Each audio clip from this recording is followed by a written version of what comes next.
नरेंद्र मोदी खामोश हैं, ये एकदम साफ जाहिर होता है कि नरेंद्र मोदी की कोई फाइल दबी हुई है। ऐसा प्रधानमंत्री जो एकदम चुप है, खामोश है, कठपुतली बना हुआ है, वो कहेंगे उठ जाओ ये उठ जाएंगे, वो कहेंगे बैठ जाओ ये बैठ जाएंगे। आने वाला है देश के अंदर पेट्रोल गैस की कीमतें आसमान छुएंगी। भारत ने अपने आप को वहाँ खड़ा कर दिया है जो हड्डी गले के अंदर नगलते बनती है निकलते बनती है। डोनाल्ड ट्रंप जो है वो कायर हैं, क्योंकि कायर ही महिलाओं और बच्चों पर अटैक करता है। कोई दिलेर कभी युद्ध में कभी किसी परिवार को नहीं घसीटता है। इजराइल और ईरान के युद्ध के बीच में अमेरिका का दखल देना, अमेरिका का आना, वहाँ के लोगों का, वहाँ के पूर्व नौसेना अधिकारी का, वहाँ के नेताओं को नागवार गुजर रहा है।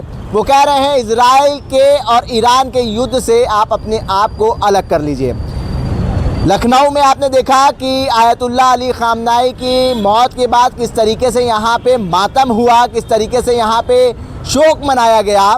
3 दिन का शोक यहाँ पे रहा और उसके बाद आज भी मजलिसें होती हैं, मातम होते हैं और आयतुल्लाह अली खामनाई को याद किया जाता है। लेकिन ईरान में जिस तरीके से अमेरिका इजराइल मिल के हमला कर रहे हैं, उस पर यहाँ के लोगों का क्या कहना है ये जानने की कोशिश करेंगे। अमेरिका ईरान के ऊपर हमले कर रहा है तो अमेरिका में ही वहाँ के जो पूर्व नौसेना अधिकारी थे वो इसका विरोध कर रहे हैं, वहाँ की जनता विरोध कर रही है। आप लोग कैसे देखते हैं इजराइल के साथ अमेरिका का आना? देखिए, एक चीज़ आपको बता दें, 2 सनकी 2 पागल जो है ये युद्ध कर रहे हैं, ये इनका एक सनकपना है। क्योंकि युद्ध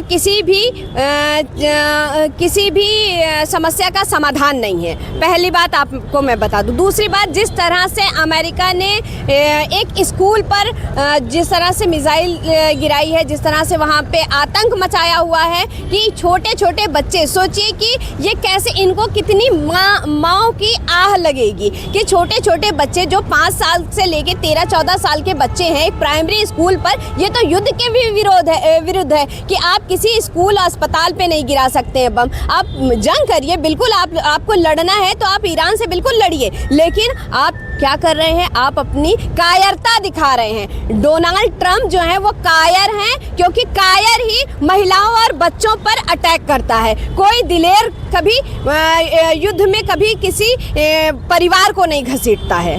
लेकिन इसका विरोध भी हो रहा है अमेरिका में ही कि आप इजराइल के साथ जो जंग लड़ रहे हैं उसको ख़त्म करिए। देखिए, जो भी इंसानियत पसंद लोग होंगे, अमन पसंद लोग होंगे, वो करेंगे। चाहे वो अमेरिका का रहने वाला इंसान हो, चाहे वो इजराइल का रहने वाला इंसान हो, चाहे वो भारत का रहने वाला इंसान हो, जो भी लोग अमन पसंद होंगे वो बिल्कुल ये नहीं चाहेंगे।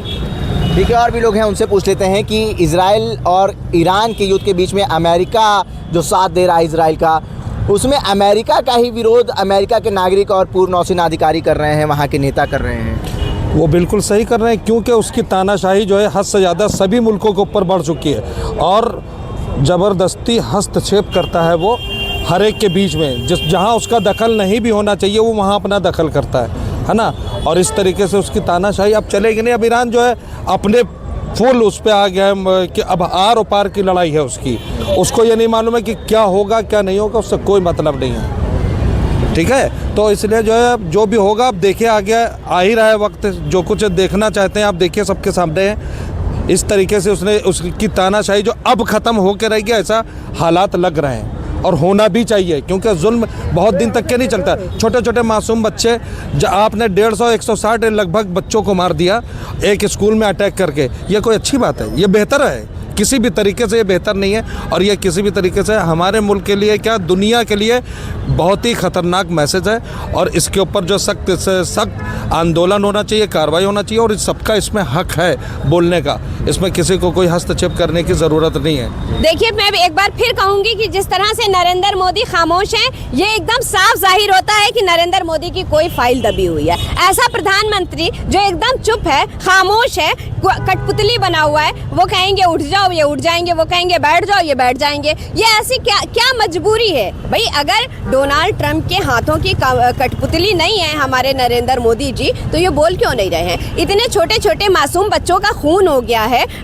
माएँ अपने बच्चों की किताबें और बैग लेके रो रही हैं, अभी भी नरेंद्र मोदी का दिल नहीं पसीजा। इसीलिए कहते हैं किसी नाऔलादी को कभी सत्ता नहीं सौंपनी चाहिए, क्योंकि औलाद वाले ही औलाद का दर्द समझते हैं। और जिस तरह से नरेंद्र मोदी इतना खामोश है कि जैसे लग रहा है मानो कुछ हुआ ही ना हो। ये ऐसा कायर प्रधानमंत्री मैंने तो पूरे लाइफ में नहीं देखा। अभी आपने देखा कि ईरान से युद्ध अभ्यास के लिए जो जहाज़ आया था, नौसेना, इंडियन आर्मी और ईरान की जो आर्मी थी वो नौसेना युद्ध अभ्यास साथ में करने वाली थी, लेकिन अमेरिका ने ईरान के उस जहाज़ को निशाना बनाया।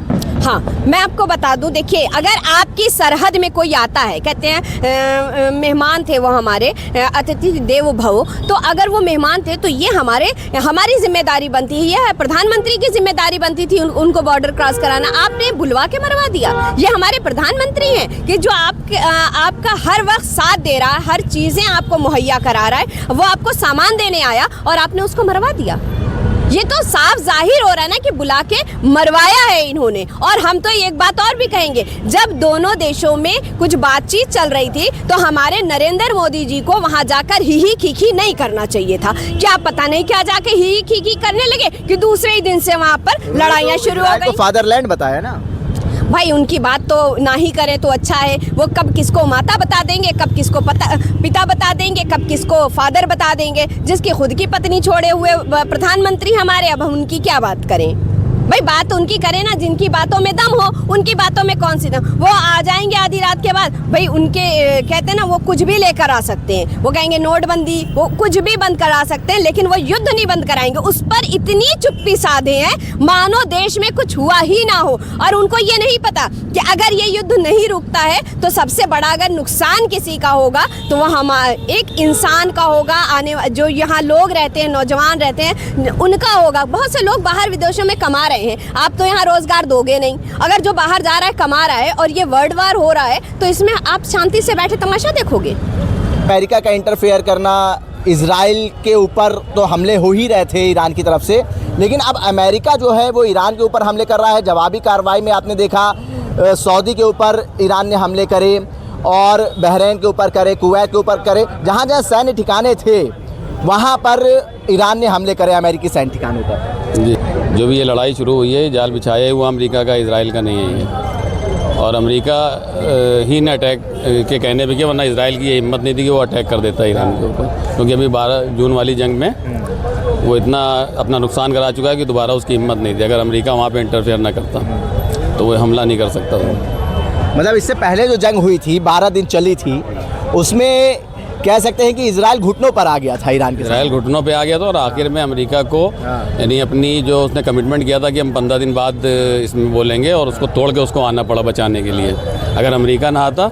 और दूसरी बात, इजराइल नाम भी कोई चीज़ ही नहीं है, ये एक एज अ प्रॉक्सी समझ लिया, अमेरिका का एक प्रॉक्सी है। जो अमेरिका चाहता है वही वो करता है। बाकी ये सब र्यूमर फैलाया जा रहा है कि वो इजराइल नहीं मान रहा हो, ये नहीं कर रहा हो, उसने जंग करी, कुछ नहीं है। ये सिर्फ अमेरिका का एक प्रॉक्सी है। जो अमेरिका चाहता है वहाँ पे उसने मिडिल ईस्ट में अपना एक प्रॉक्सी बना रखा है, जो सारे देशों को वहाँ पे गुंडे ही करे। कुल मिला के 2 अल्फाज में ये समझ लिया। लेकिन निहाल साहब, देखा ये जा रहा है कि जो पूर्व नौसैनिक अधिकारी थे, मीटिंग चल रही थी, उसमें उन्होंने विरोध करा कि देखिए इजराइल और ईरान की जंग में अमेरिका को इंटरफेयर नहीं करना चाहिए, अपने आप को अलग रखना चाहिए, और विरोध जनता भी करती हुई अमेरिका में नज़र आ रही है। जनता इसलिए विरोध करेगी, उनके ऊपर ज़बरदस्ती एक युद्ध थोप दिया गया, और ऐसा युद्ध जिसका भी एंड नहीं होना है। जो इन्होंने उनको वहाँ की जनता को जो भ्रम में डाला था कि ईरान परमाणु बम बना रहा है, एक बहाना लिया था, जबकि ऐसी कोई चीज़ नहीं थी। आयतुल्लाह खामनाई जिनका ये एक स्पष्ट फतवा था, जैसे फतवा एक समझ लिए जो उससे वो बाहर नहीं जा सकते कि हम कोई भी जनसहार का हथियार नहीं बनाएंगे, हम मना किया हुआ था ईरान के लिए।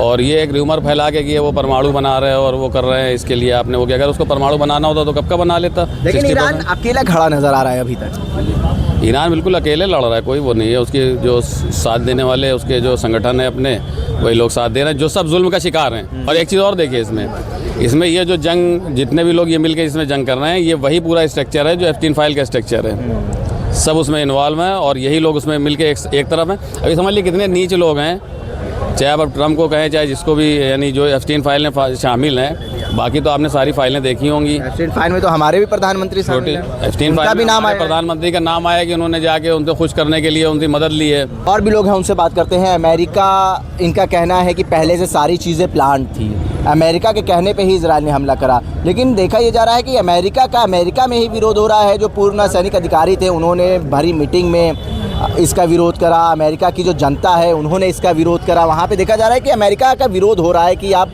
इजराइल का साथ ना दीजिए। देखिए, अमेरिका और इजराइल की पॉलिसी अलग नहीं है। दोनों की पॉलिसी है कि एक सिक्के के दो पहलू हैं। विरोध की आप बात कर रहे हैं तो विरोध अमेरिका की जनता इसलिए कर रही है कि अब उनके सैनिक मारे जा रहे हैं। जब सैनिक की लाशें वहाँ पहुँच रही हैं तो वहाँ सैनिकों का सम्मान बहुत होता है। एक ऐसा युद्ध जिससे अमेरिका का कोई लेना देना नहीं था, इजराइल के कहने पर एक झूठी मिथक बना करके कि एक ईरान परमाणु संपन्न देश बनना चाहता है, एक झूठा मिथक बना करके उस पर हमला किया गया। इस बात को अमेरिका की जनता भी जानती है। जब लाशें वहाँ पहुँचने लग रही हैं, सैनिकों की लाशें पहुँच रही हैं, वहाँ की सीनेट विरोध कर रही है, वहाँ कांग्रेस की वोटिंग भी हुई जिसमें 46 इनके अपोज में पड़े हैं और 53 के पक्ष में पड़े हैं। इतनी हिम्मत भी नहीं पड़ रही है नरेंद्र मोदी की खुल करके अपना शोक व्यक्त कर सके। एक होता है कि क्या करे क्या ना करे, तो अपने विदेश सचिव को भेज करके किसानी मिटा रहे हैं, क्योंकि उसके असरात भारत में भी पड़ने जा रहे हैं। आने वाले दिन में तूफान सा आने वाला है देश के अंदर। पेट्रोल गैस की कीमतें आसमान छुएंगी। भारत ने अपने आप को वहाँ खड़ा कर दिया है जो हड्डी गले के अंदर नगलते बनती है, निकलते बनती है। अभी आपने देखा कि किस तरीके से आयतुल्ला अली खामनाई की मौत होती है एयर स्ट्राइक पर। उसके बाद लखनऊ और दुनिया भर में देखा जाता है कि इसका विरोध होता है। अभी भी हालांकि मजलिस चल रही है, मातम चल रहे हैं। ये आप देख सकते हैं छोटा इमाम बाड़ा है, रहबर मुअज़्ज़म शहीद आयतुल्ला अली हुसैनी खामनाई साहब हर दौर का हुसैनी, हर दौर के यजीद के ख़िलाफ़ हमेशा रहेगा। इस तरीके से आप देख सकते हैं कि यहाँ पे मजलिसें लगाई जा रही हैं और उस गम को याद करा जा रहा है। अभी आपने देखा कि लखनऊ की जनता का क्या कुछ कहना है। उनका कहना है कि देखिए, जो गम हमें मिला है हम वो भूलने वाले नहीं हैं, और ईरान के नागरिकों का लहू का एक एक कतरा जो बहा है उसका हिसाब होगा। उल्टा चश्मा के लिए आकिब मिराज खान, लखनऊ।